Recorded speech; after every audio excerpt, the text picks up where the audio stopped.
Sur un franchissement après un lancement de jeu, le placement étant stratégique, dès que le soutien extérieur récupère le ballon, il a immédiatement les deux soutiens intérieurs en solution qui ont préagi au coup de pied du 10.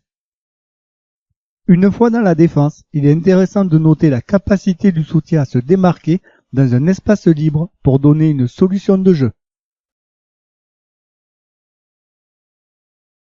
Sur ce lancement de jeu, on voit bien que le temps de réaction des soutiens est immédiat pour être le plus vite possible dans la zone du porteur de balle.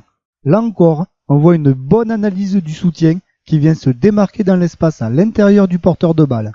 Il lui fait d'ailleurs un appel de balle lors de son plaquage.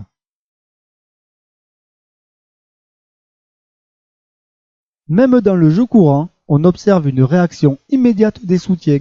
Le ralenti nous démontre bien la vitesse d'exécution des All Blacks sur ces deux phases consécutives.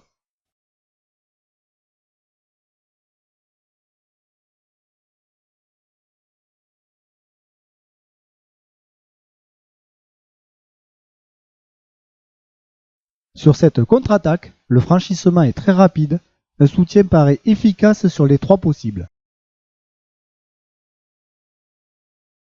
Lorsque le porteur de balle se fait plaquer, le soutien efficace converge vers lui pour recevoir le ballon.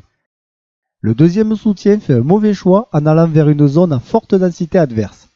Et le troisième soutien n'a pas accéléré, ce qui ne lui permet pas d'être à hauteur et il aurait sans doute pu marquer.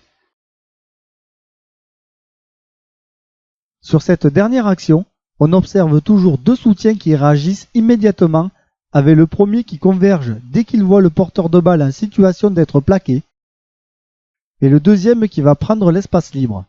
Très bonne adaptation avec ce jeu au pied dans la course, puis dribbling millimétré pour aller marquer. En résumé, pour une continuité du jeu efficace après un franchissement, il est indispensable que les soutiens réagissent immédiatement pour être au plus près du porteur de balle. Avec deux règles d'action. Premièrement, converger vers le porteur de balle s'il va se faire plaquer. Deuxièmement, se démarquer dans un espace libre pour donner une solution au porteur de balle.